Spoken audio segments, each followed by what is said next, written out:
there are a couple here that might call for slightly more. That doesn't sound like much, except for those of us who, I worked in TV for a long time.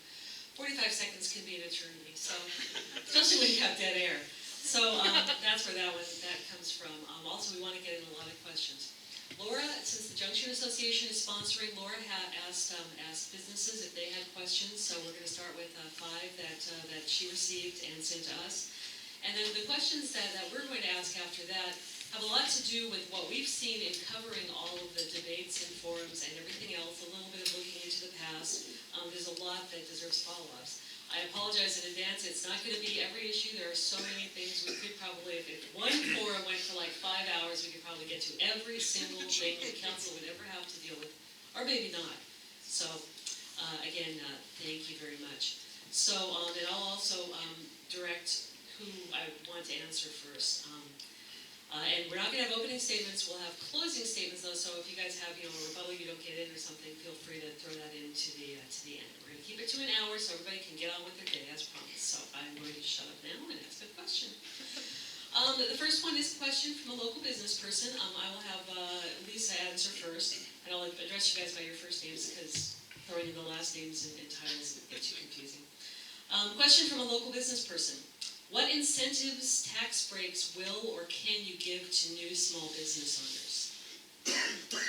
So the city has a prohibition, the state actually has a prohibition against gift of public funds, but that doesn't mean that we can't look at providing incentives. And so one of the things that the city is looking at, we already fund technical assistance for startups and entrepreneurial efforts. That is something that the Office of Economic Development already does. But one of the things that I hear a lot about is the impacts to small businesses, particularly businesses that are just starting up, from the development that's going on around the city. And so what we're looking at doing is I'm working with Bobby Lee at the Office of Economic Development, the new director there, to create what's called a 1% to address commercial impacts from those projects. And what that will do is that will allow us to earmark 1% of the CIP for those projects. No. One of the things I would definitely do start off is, if you're a new business, we will streamline the permitting process for you. So at SDCI, there'll be a fast lane so that you don't have to sit around and wait 8 months to get a grill hood approved, so you're paying rent and losing money during that process. And also, I think we need to find ways to incentivize those new businesses to hire people, to hire more people, find ways so that they're putting more jobs into our community. And also making sure that instead of, let's say, having the Office of Labor Standards be the one to first come out and tell you what they think you're going to do wrong, have the Office of Economic Development actually set up a meeting with the new business owner to say, what are the things we can do as a city to make it easier for you to get open? Time. Thank you. Another question from a local business person. What can be done to help small businesses cope with high rents, such as that experience in West Seattle Junction? Is there any way to put a cap on how much landlords ask for rent per square foot?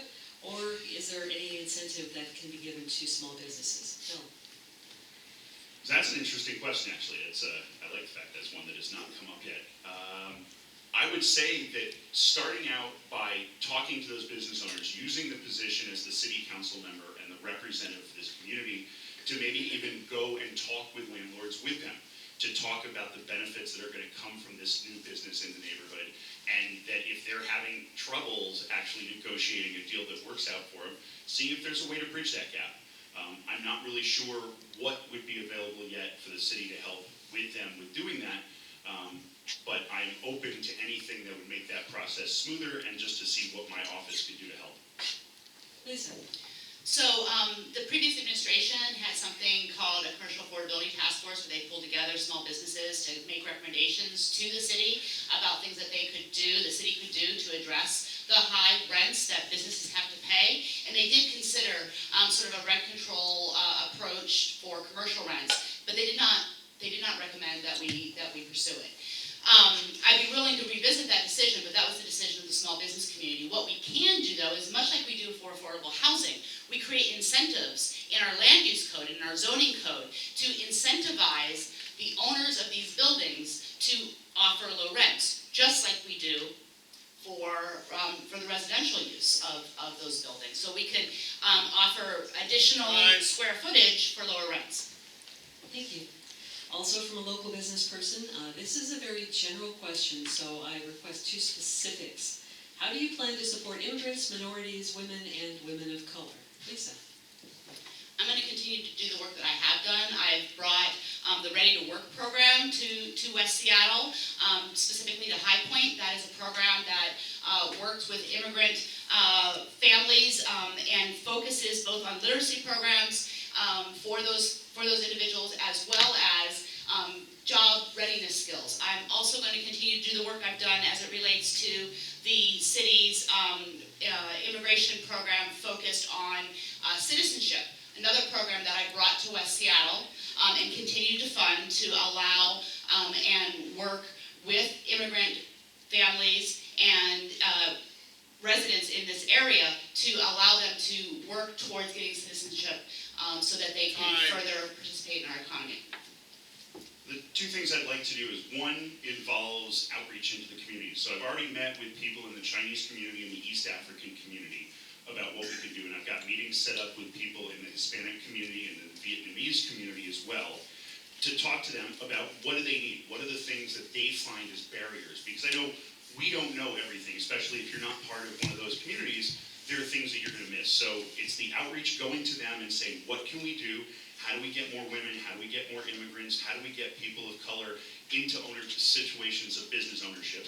The second part is, luckily, since I'm endorsed now by well over 100 businesses here in West Seattle and also downtown business interests, we were going to put together a summit that will actually bring together people who, of entrepreneurial spirit. Thank you. Question number 4 from a local business person, and this is a first-hand story. As a small business owner in the West Seattle Junction, they've experienced first-hand problems related to homelessness and people experiencing it. Example, finding men sleeping at my back door where customers and myself come in, needles, garbage, using it as a bathroom, and shouting at random customers on the street. What specifically will you do to address this? And I ask that the answer be besides lead, which we always hear is the lead. So, Phil. The first thing is to properly fund and support our police department. We need to get past the consent decree, and we need to remove those obstacles so we can actually get up to our proper staffing limits. For anybody who doesn't know, we have the same staffing numbers in our police force that we had 50 years ago. And I know the Southwest Precinct Captain Davis, because I sit on the Southwest Precinct Advisory Council, has talked about wanting to add 16 officers to West Seattle so that we can actually increase foot and bicycle patrols. Because this, a lot is about response time and just being present. And I would say that since I'm the only candidate in the entire city that is now endorsed by both the King County Sheriff and the Police Officers Guild, and I've been a public defender for 15 years, so we're talking about people that I would work on that. So, thank you. I believe this question was focused on homelessness, and I think really the appropriate response to homelessness is working, particularly if there is no criminal activity alleged, is working to getting more outreach services to that population of people. I have worked, the organization the city contracts to do outreach services is called REACH. They have moved to a geographic focus, and so now every day, this has just been the last few weeks, every district has its own outreach worker, and I'm working on creating a system in my office that when people contact me about homelessness and about individuals who are creating impacts to either the residential areas or the business districts, that I'm going to notify the outreach workers where those folks are so they can work with them. I'd ask a follow-up on that because listening to the scanner 24/7, we tend to hear a lot of there's a person, disruptive person shouting, screaming, and I hear California and Alaska a whole lot. So, Lisa, that is, I believe in some cases, that's criminal activity. So what would you address in that particular case? 45. Well, as it relates to criminal activity, I actually agree with candidate Tavel that we do need to have more police visibility. Police visibility is really useful in stopping criminal activity before it occurs. But as I understood the question, as asked, there wasn't criminal activity involved, and so that's why I focus my answer on working to use constituent complaints to my office to connect our contractors who are doing outreach in the Southwest Precinct to those services. And I'm actually, like I said, I'm creating a structure of being able to take your complaints and provide them to our outreach workers so that they can link them to services. It's, again, I believe that there are some codes that prohibit some of the behavior, and that's why I asked the follow-up on that. And this one is to some degree related. This is our last question from a local business person. And first, I'm going to ask Lisa to respond to this, because the question would be whether this is true. The business person said they've heard that there's a limited funding for West Seattle in relation to LEAD, REACH, and the navigation team. Is that so? Limited funding? Yeah.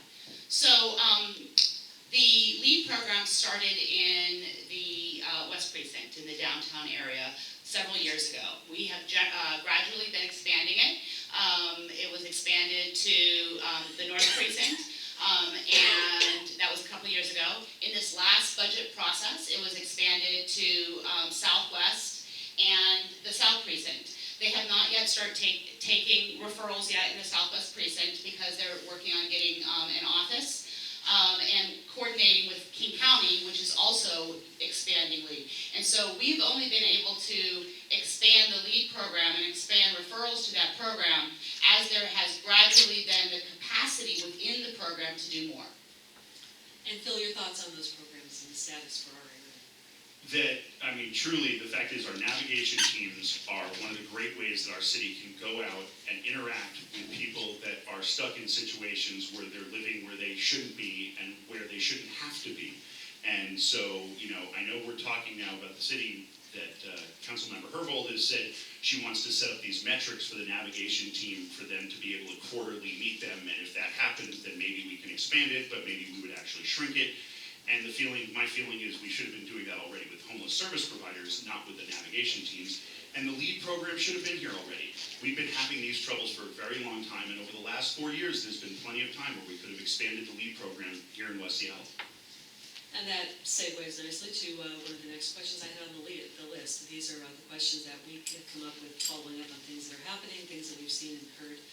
And one would be, Lisa, at the debate a couple of nights ago, there was a question that, to some degree, or a comment that may have misconstrued your position on the navigation team and its funding.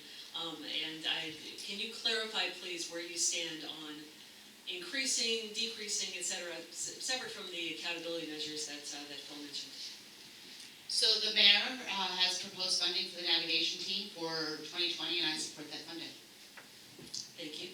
And another thing that Phil has brought up often, which is many of the human services organizations that provide homelessness-related services not meeting key metrics. He said that there's only one has met all 5 key standards.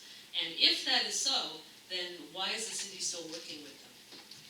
So I think it comes from a fundamental misunderstanding of what results-based accountability is. I sponsored the legislation that the council passed, proposed by, at the time, Mayor Tim Burgess, to do results-based accountability for every single one of our human services contracts. It doesn't mean that if you're not meeting the results, you cut the funding from all of the organizations. As candidate Tavel said, there's one who has actually met. Can you imagine if we cut the funding for 390 organizations providing services in our city? That's absurd. The point of results-based accountability is to use information, use the metrics that we collect about the outcomes in order to have a system of continuous improvement, to work on improving the outcomes, and in some cases, adjusting the outcomes. So it was interesting, it was Councilmember Herbold was the one that pointed out that on the All Home website, you can actually look and see what service providers are meeting our standards. Because I was talking about the fact that we're not holding the ones accountable who aren't. It's amazing to go and look and see of the 370 service providers listed on the All Home website, they have a list of 5 targeted metrics to see if they're meeting those standards. And these are just minimum standards. They're not even high, they're not even system-wide standards. Of the 370 providers, one met those standards. At 4 of 5 of those metrics, only 32 out of 370 meet them. And at 3 of 5, it's barely over 50%. So what I would say is that it's not about cutting funding to all of them, but clearly they're failing to meet minimum standards. Thank you. A couple of specific circumstance-related questions, and this one Phil will answer Okay, a person's camping in the park. They've been reported, the police show up. What should happen next? That we should find out what is the circumstance behind them being there and what they need in terms of services. We need to then make sure we can get them either into enhanced shelter or some other type of temporary housing to get them out of that situation, and make sure that we can find a way to meet their needs in the city because they're not supposed to be camping there.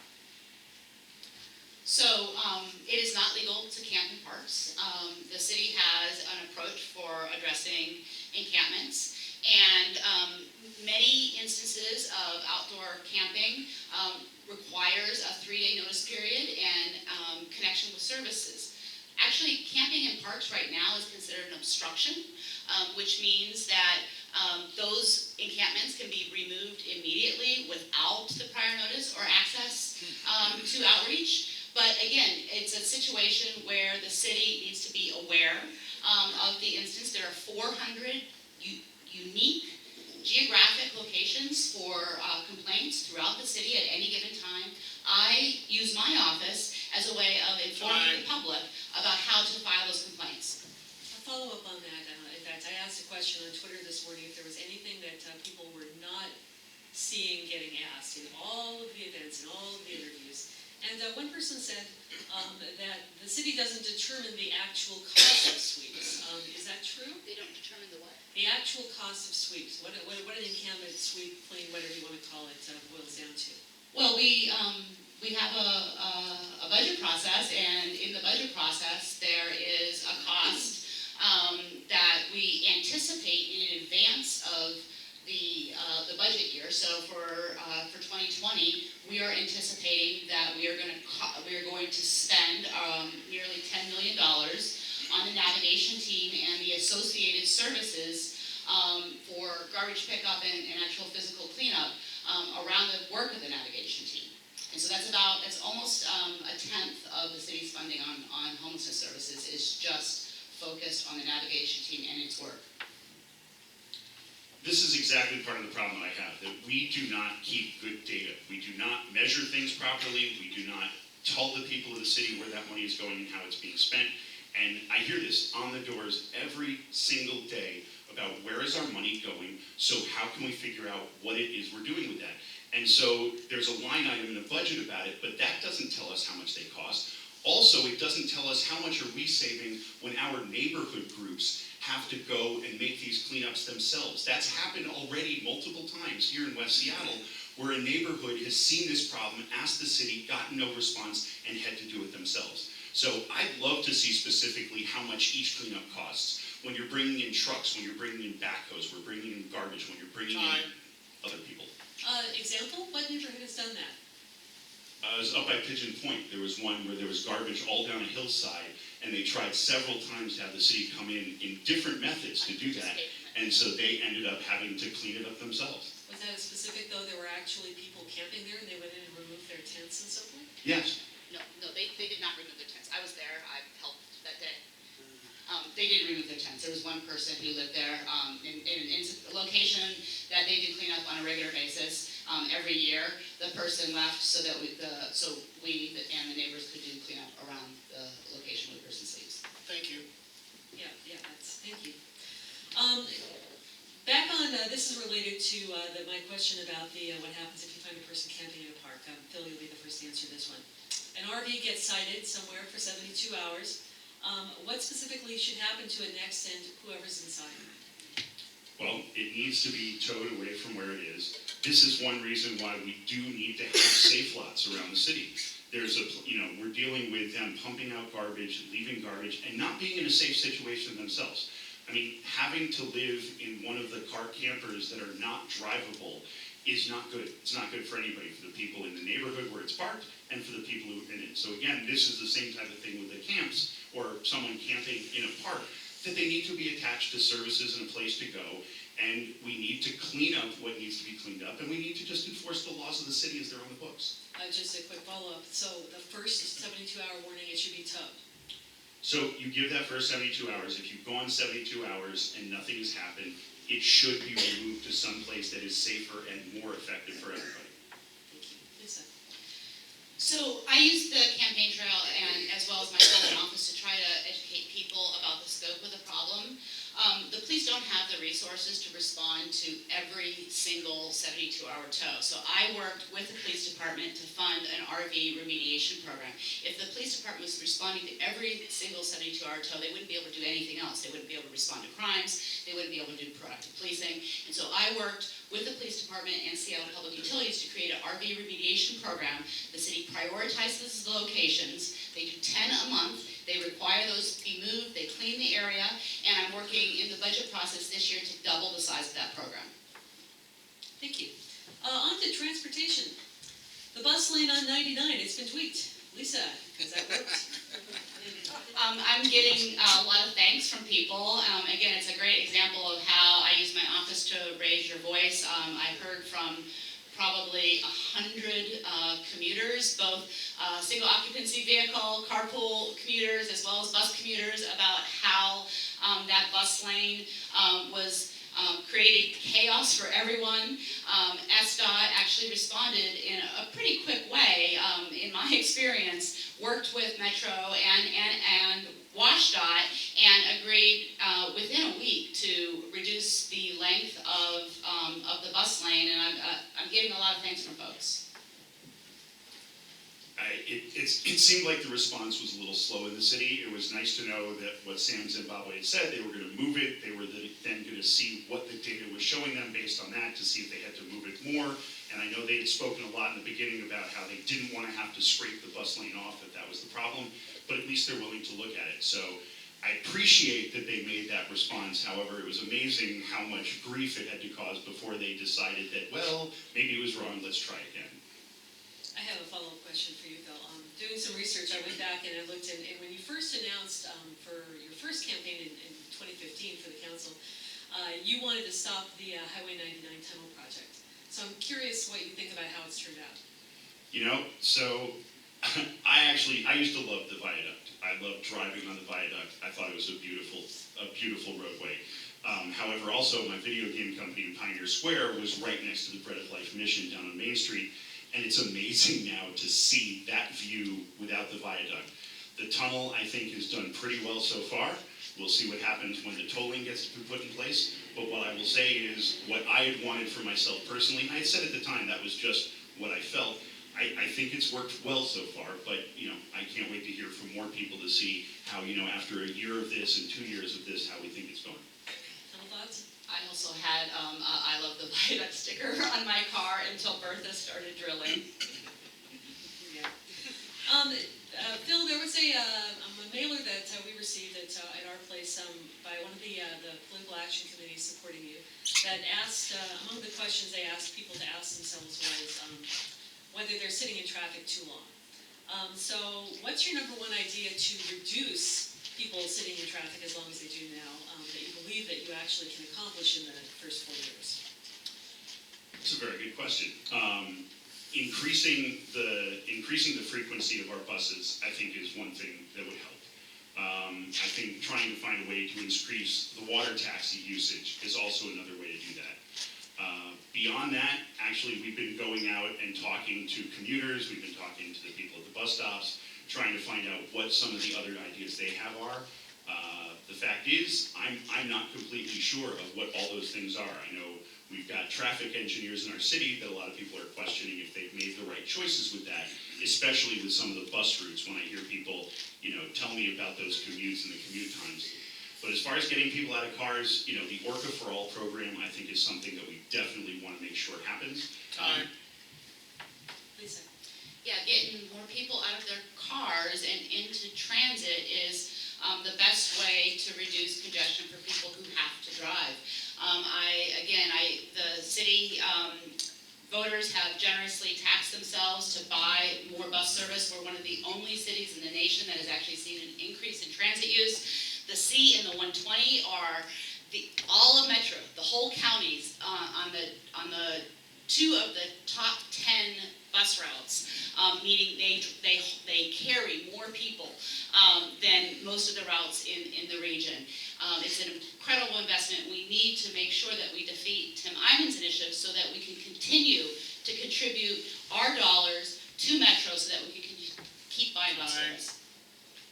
Speaking of transportation and money, Lisa, at one of the events this past week, you said you hoped that the accomplishment people would remember you for would be third-party funding for a tunnel into the junction. But you've also acknowledged in a conversation we had that that nobody much seems to be working on it. So what are you doing proactively to change the fact that no one seems to be working on it? So again, folks, this is one of those things that I could use your voice to help me with. The city is proposing a new tax on the transportation network companies. Those are the Ubers and the Lyfts. And they want to use those dollars for the streetcar, the downtown streetcar. And I made a proposal on Friday that we should instead use them for other transit uses. And what I'm proposing is that we put those dollars aside. It's about $56 million. It's not a whole lot, but we need to start getting third-party funding. And I propose that we put that money aside for third-party funding for Sound Transit 3. And obviously, not being an elected official, I have a very different capacity in how I can do these things. What I have been doing is listening to the port, listening to Nucor Steel specifically when they talk about the things that they'd be willing to do to be part of this, to make sure that a tunnel came through, and to find out who some of the other larger players are. Because obviously, without a tunnel, we talk about potentially losing a lot of our houses to eminent domain and what those neighborhood groups might think, and also some of the downtown interests, about having a transportation system in the city that we're all very proud of. So what I can say is I've been listening and I've been waiting, and when I'm in that position, I will use that position to go and find those funding sources that want to see the tunnel here in West Seattle and talk to them about what they're willing and able to do. Follow-up for you then, Phil. What have you been hearing from Nucor and the port? The port has made it very clear that they would like to see that option as well. I mean, they're clearly impacted by any of the options coming across, but what I've heard at 3 different meetings is that they're willing to put money into this. Okay. Question for you, starting. You frequently bring up the parking situation, the fact that you're hearing a lot from people about parking. So can you please be specific about what parking requirements and developments you want to return to? Oh, so when I mention parking, it's sort of in twofold. One, it's protecting the parking behind here and behind Husky Deli to make sure that that stays as free, or hopefully, at worst, very, very low-cost parking, because that's really the lifeblood for people being able to come here and take part in the junction. We lose that, I don't even know. I mean, every single business owner in this area has told me that would be terrifying to them, that would be just the end of what we know about the West Seattle Junction. Then in terms of developments that do not allow enough parking inside of them, when you hear 60 units with 13 spaces or 12 units with no parking spaces, every single person that I talk to who lives in the area tells me they don't like the idea. But there's no specific proposal that you want one-on-one? No, I don't have a specific proposal other than to see about raising the parking requirements so there are more parking spaces in those units that are developed. That I don't think having less than 20% in a unit is reasonable, because too many people still do have cars, and it's just going to start escalating that issue that we have right now. Lisa, specifics, Parson. So it's my understanding that it's actually the members of the BIA that are moving towards the decision to charge for parking in our free parking lots. So those members of the BIA are the business owners. So they're actually making the decision that they are going to start looking at charging a nominal cost for what we're used to having be free parking. But they have a vision. The BIA has a vision, and that vision includes working with the owners of that property to negotiate a development in that area.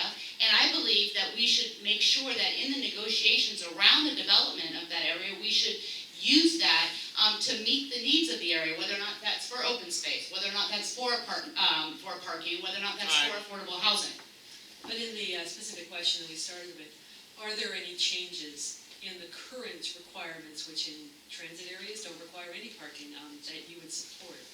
So absolutely, I was the only council member to vote against the expansion of the frequent transit areas. Frequent transit areas are the areas where no parking has to be provided. And I voted against it because I believe that in areas where there's already an 85% capacity of parking, this Department of Construction and Inspection should have the ability to require those developers to mitigate their parking impacts, and I would absolutely support a similar proposal like that. Thank you. Your response to that brings up another question I have a little bit further down the list. You often mentioned that you were the only council member to vote for something or another. Phil said in a recent debate that that's not helping anyone if you're the one on the 8-1. What's your response to that? Well, sometimes I think it's really important to demonstrate to the voters that there's somebody who's representing their interests and not just going along with what is sometimes a group think on the city council. And so I'm really proud of the times when I've taken principled positions, like the vote against expanding the frequent transit areas to make sure that developers don't have to provide parking. I also was the only council member to vote against the sugary beverage tax. Again, I thought that was a principled position. It went against the recommendations of our racial equity lens review of that legislation, and create exemptions for diet as well as creating exemptions for coffee products. I think it's really important, and I'm proud of being able to explain to my voters why I make those decisions. Phil? I appreciate the idea of taking a principled stand. There are some times where you have to do that. You have to say that even though I'm on an island, I believe this, and that's what my constituents believe. However, as a resident of District 1, I want to know that the voice I have on City Council is capable of changing those minds. Someone who can take that stand and actually show the other members, or at least a majority, that that's the wrong decision. You know, on the sugary beverage tax, to hear the City Council talk about the fact that we're going to tax sugary sodas, but not diet sodas, because the sugary sodas are much less healthy for people, is absurd. And to not tax coffee beverages because they're milk drinks. You know, again, this is the type of thinking that you need a strong, powerful, intelligent voice to go to those other council members and change their mind. And you had said that you would rescind the sugary beverage tax, right? Yes, that I think as it stands right now, taxing just sugary beverages is regressive, and that is the wrong thing to be doing. Lisa, do you support that? You know, I would support working with small businesses as well as the community members that supported, and when I say community members, I mean folks who are disproportionately negatively impacted in health outcomes from sugary beverages, to look at trying to see whether or not we could make it a less regressive tax. That's really where my interest lies. Those funds are going to really important health and public health programs. Okay, so no. Got it. Not rescinding it, but improving it, yes. Okay. Phil, you've often mentioned that you plan to have an office here in the district and that you would be there every day. It sounds like you've thought a lot about this. So I'd like to hear, and for this one, we'll go up to the big 1 minute. Some specifics on that, how it would be paid for, where it might be, how you would make that work along with the fact that there's city council meetings almost every day at City Hall. Yeah, actually, I never said that I would be specifically there every day, but that we would make sure we have a staff member there every day. And I would try hard to be there as much as I can, but then again, also with running the trivia night at Talarico's and being part of the Morgan Community Association, I will still be in the community every single day. Right now, we are actually right across the street behind Shadowlands. We have an office right across the Junction Association office, and we're there. And luckily, the rent is low enough that within our council budget, we could keep that. I'd like to find a way, though, to have a place in South Park and a place in Delridge that people could come to as well. And actually, last night talking to someone, they raised a really interesting idea of reaching out to Joe Fitzgibbon and Sharon Nelson, and Eileen Cody, and Joe Nguyen about maybe having a legislative office for the district here, where you could reach your state legislators and your council member and Joe McDermott from the King County Council. It would be nice to know that there was a place to go to, much like it was in the 80s when there were district council or little city halls around the city. Lisa, my version of this question for you is, you keep monthly office hours in the district. Is that enough? You know, I'm open to reconsidering that. I found, I kind of measure whether or not that's enough by the number of folks that come by, and it kind of ebbs and flows. Sometimes there's more people than I have time for. It's a drop-in. You don't have to make an appointment. So I keep it very, very low barrier. Some people do make appointments, but I'm there from 2 to 7. And some days there's a lot of folks, and some days there's not so many people. I'm open to having more if that's what my constituents want. I do not want to have a single office in one location though, because again, it's really important for me to be able to move around the district. Sometimes I'm here, and then sometimes I'm over at the Southwest Pool, and then sometimes I'm in South Park, and I try to rotate and that really affects who's coming to see me is where I'm located at any given time. Thank you. This one will be for Lisa. In discussing what happens out on the doors as the shorthand for knocking doors during campaigning, people have talked about, Phil mentions people have just said universally that they're unhappy with the city. And you've mentioned people saying nice things to you about that they appreciate your responsiveness and so forth. Can you tell me about a recent time when someone gave you a criticism?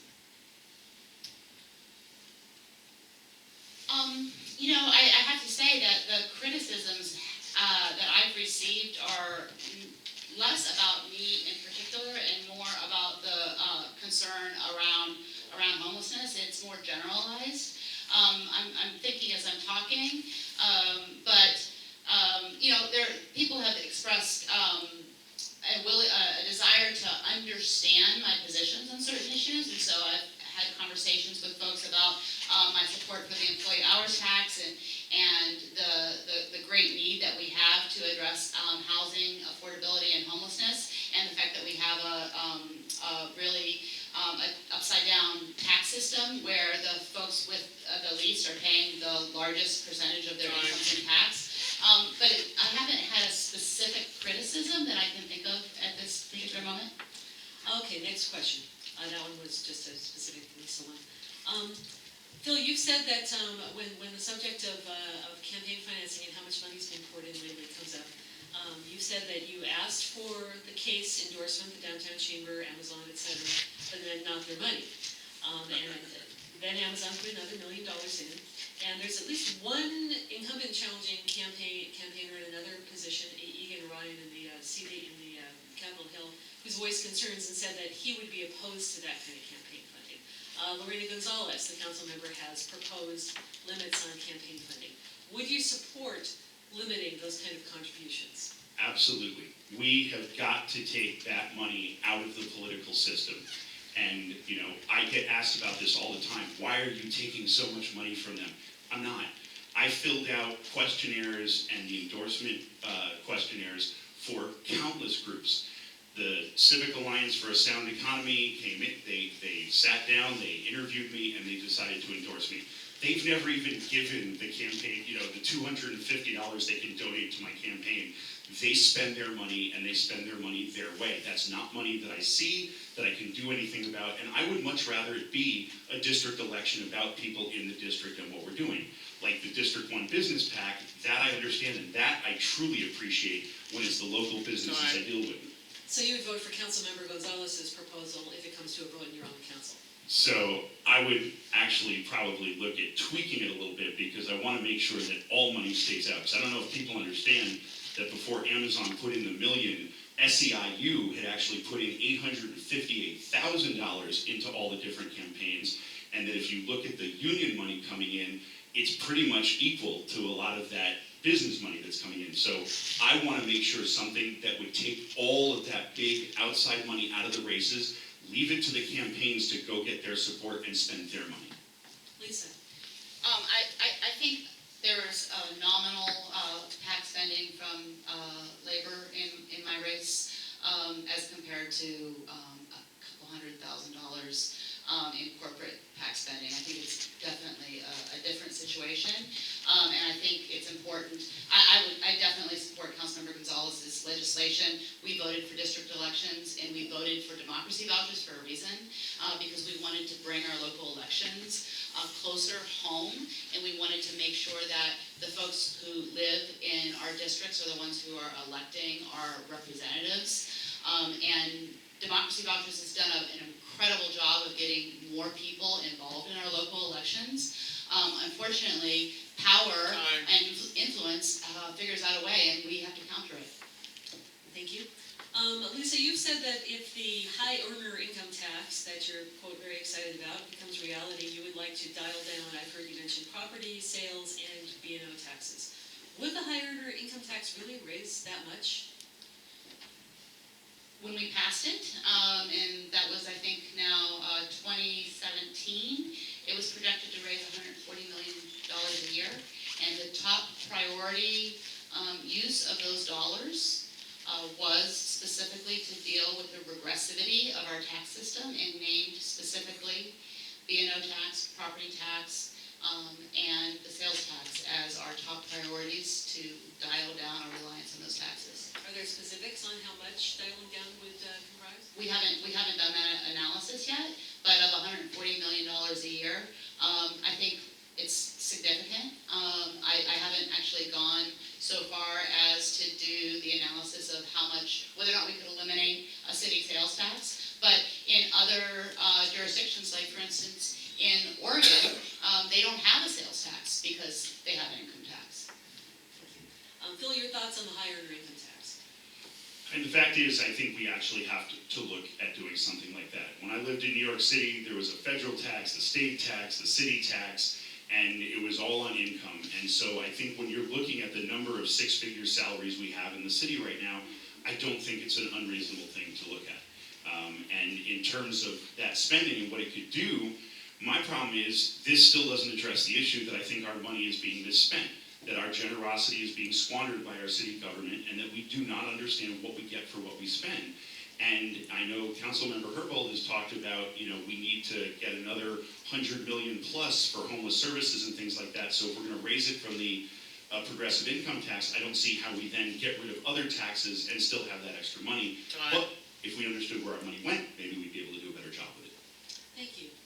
The other part of District 1 gets such short shrift, and I'm guilty of it too, of not talking enough about South Park. So I do have a question about South Park. When you go, at least as an outsider, it's easy to see there's townhouses, there's new businesses. There's a fair amount of gentrification going on there. So, Phil, first, what can be done to keep it from falling down the path of the Central District? Well, I think one of the things is we had an opportunity when the MHA proposal came up to actually remove South Park as an urban village, which would take that ability of the city to, sprinkle it with seasoning so developers are, licking their chops at going down there and putting it as much as they can.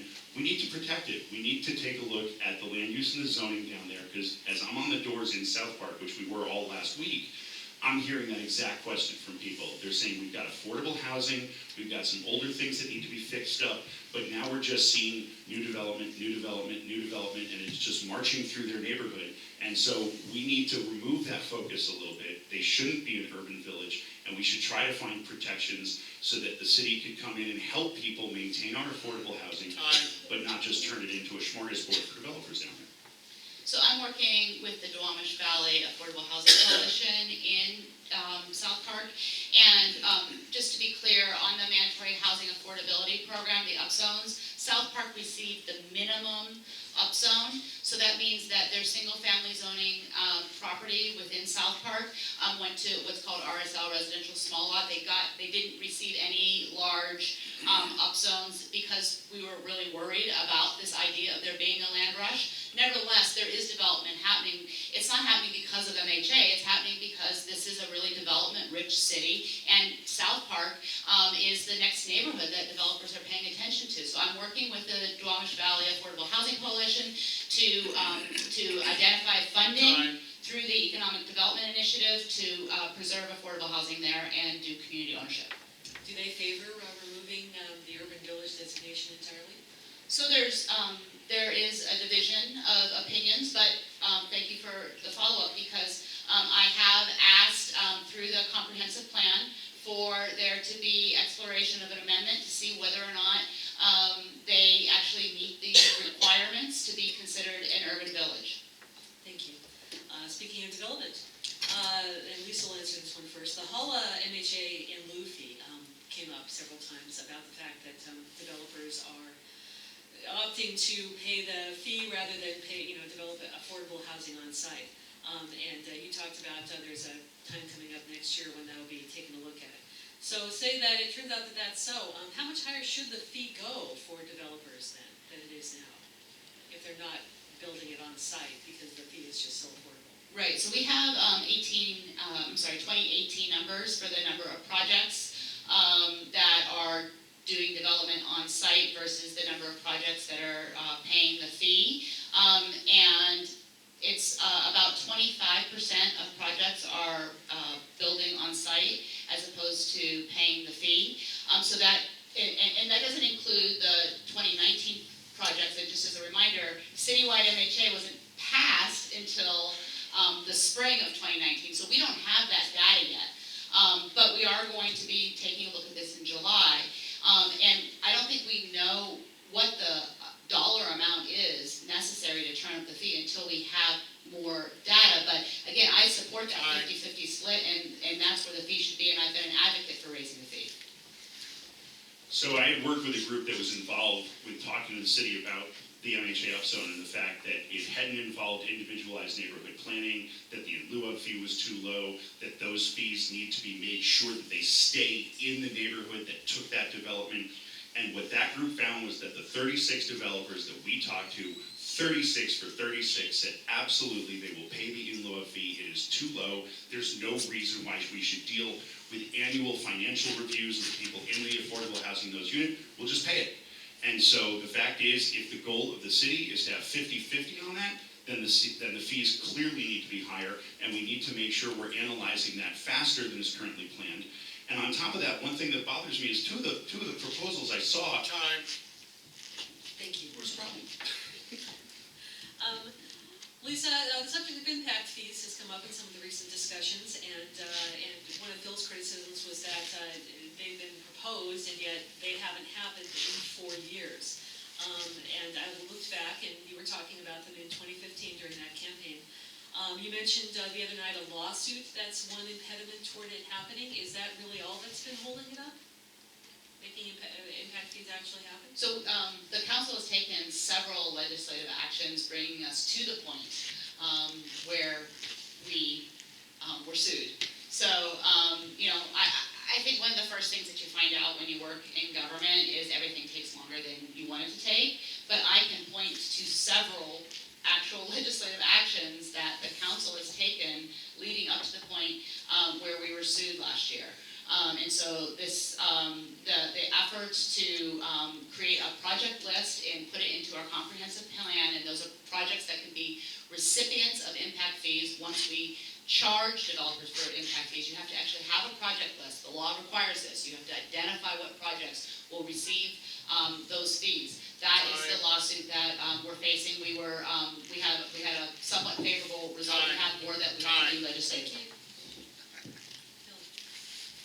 I mean, in 2015, at one point we had 13 candidates in this race, and I think at least 10 of them had talked about impact fees. It became this huge discussion during that whole election process that all of the municipalities around us charge impact fees that are higher, and that we need to make sure we do that because it's one of the only ways we're going to talk about the fact and recover from the impacts that we're getting from development on our infrastructure, on our communities, on affordable housing. And what I just find unacceptable is that 4 years later, into the next cycle now for election, it's still there. And that is too long. That is showing that the government in our city is not doing what they need to do to make sure we've got the protections for our neighborhood, and it shouldn't have been talked about that time. Also on the subject of housing, the PAC, Political Action Committee mailer that I mentioned earlier, also suggests that the high cost of housing is another reason that people should be grumpy and vote for you, the current government. So if they think housing prices are too high, what do you think that you could do as a council member to bring down housing prices? Well, interestingly, one of the things I've been talking about with several people in the last few weeks is the fact that everything is taxed at best and highest use. And, especially you get a one-story building, that might have an apartment or two and a business in it, and now, because of new zoning, it can actually go up 3 or 4 stories. They're getting taxed as though they're a 3 or 4 story building, while they're still only pulling in revenue as a 1-story building. And what happens there is landlords are forced to raise rents and the prices just keep going up. I know myself as a renter, my landlord came and showed me in May that his property taxes went from $3,000 a year to $4,500 a year. So I think even though we talk about affordability, there's this constant rush for best and highest use for most taxes we can get, and there's other things. Lisa, what could you do to bring down the cost of housing? Sure, I'm working a lot on renter protections for tenants. I also am a supporter of removing the prohibition against rent regulations in state law. I'm careful to not say I support rent control or I support rent stabilization, because I think that triggers a lot of ideas in people's minds. But I do believe really strongly that there should not be a statewide prohibition for regulating rent in any way. And so I'm working with our state legislature, our housing advocates, to remove that statewide prohibition, because I think it's inappropriate for the state to take away local control from cities. There are lots of other types of rent regulations that we might want to consider that's not rent control. Thank you. A couple other quick ones before we get to, since our hour is already almost running out. Lisa, you pointed out in the discussion of the Green New Deal the other night, the resolution the city's made, that it's a lot of specific potential legislation. Which one would you want to see pass first? So I'm really excited about moving more towards electrification of either the city's vehicles or vehicles that we contract with other folks to provide for transportation. And so that involves expanding on my efforts to require electrification of our garbage and recycling trucks. We're one of only 12 cities in the nation that have electric garbage and recycling trucks. And that was under my leadership of Seattle Public Utilities. I also think we need to move towards the car-to-goes and requiring more of them to be electrified, and we can use our permitting process of those vehicles to incentivize the conversion of those vehicles to be electric vehicles, and then finally electrification of the ships at Terminal 5. Phil, what would you want to see pass first? So I would love to see us go to full electric fleets wherever we can. I know a lot of people talk about the police cars and moving those fleets because the amount of the emissions we get from those. However, there is an issue with the amount of electronics in those police cars not being able to go to full electric vehicles, but I think we should be looking at that. We need green building standards that are stated and firm and tough, that if we're going to look to move in that direction, we have to set out that this is the way it's going to work. We also need to look at our recycling practices. I believe one of the interesting things that I came across was looking at all the trucks that sit there idling at the port while they're picking up their loads, that there are things we can do to stop that. And there are a lot of different bits and pieces that we need to work at with fixing that. And we need to set up our infrastructure for building those things. Thank you. I have one question that will be each of you, that particular person only, before the closing statements. Phil, you talk often about having been a business owner, and that is a key point of your experience that would qualify you for the job. Can you please talk for 45 seconds about a specific business in your past that you ran and how that specific experience would lend itself to? Yes, so I owned a games and collectibles store when I lived in Australia, actually, and at maximum we had employed about 12 people. And I'll tell you, that process of opening a store, outfitting the store, looking at cost of goods and what the profit margins have to be, and paying the employees, and when something happens in the bathroom and you remove a wall that it turns out you find 5 other problems you just opened up, and those times where you don't have the money to pay yourself, but you've got to pay the people working for you, and making sure that you're a responsible business owner. Those things I went through on a day-to-day basis. In fact, for the first year of that store, I was at that store every single day, including Christmas Day, making sure that it ran. And so I understand what it goes into it. Thank you. Lisa, my question for you is that you said that one of your selling points, perhaps the key one, is that there'll be at least 4 new council members, and you will be a voice of experience that will be returned. I'm curious, though, besides the aspect that you believe that will benefit your constituents, how do you, and how perhaps have you with some of the recent members, mentored? What would you be doing to help the new people on the council if you're reelected? Well, I mean, I think that's one one of the strengths of the council model, is that you need 5 votes to pass legislation or pass a budget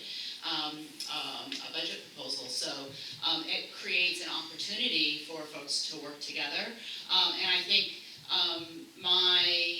the experience that I've already had working with the new members of the council is indicative of what you can expect from me with at least 4 new council members next year. I have good working relationships with the new members of the council, and I'm not so. I'm more humble than to say that I've mentored anybody, but I think, I think I've proven my experience in this area.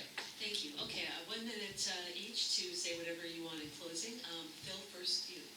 So one of the things I wanted to go back to is the parking lots here and the fact that the BIA and the businesses are looking to have paid parking.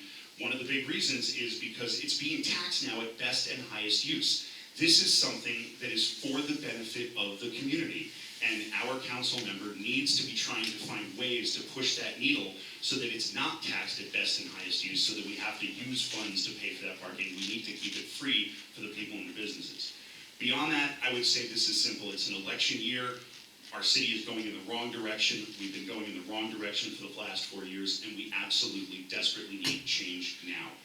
I'm a renter, a dad, I was a physics teacher, a trial lawyer, I've been a public defender, I'm part of the Morgan Community Association, I'm on the board of Seattle Green Spaces Coalition and Allied Arts, I sit on the Southwest Precinct Advisory Council, and I am here every day in our neighborhoods talking to people, and I will expand my being here and my presence and talking to people, because you can't just wait for people to come to you. You've got to go out and talk to everybody. So please, when you vote, vote for Phil Tavel. Thank you. So I think the director of the West Seattle BIA can attest that when I learned about the fact that the King County assessor was taxing the lots at highest and best use, I actually reached out and offered my assistance. She told me, thanks Lisa, but I think we can handle it, and they successfully got an extension from being taxed at that higher rate. It's true that extension is going to end, and I'm willing to help. That's an example of how I do my constituent services. I talk about constituent services for residents of this city. I provide constituent services to businesses as well. I have the support not only of a lot of folks in the district with the fact that I came first in the primary with 51% of the vote, but I also have the support of a lot of folks that I would have to work with as an elected official to make sure that we're collaborating with other jurisdictions. So I have the support of King County Council Member Joe McDermott, Joe Nguyen. Thank you very much. And thanks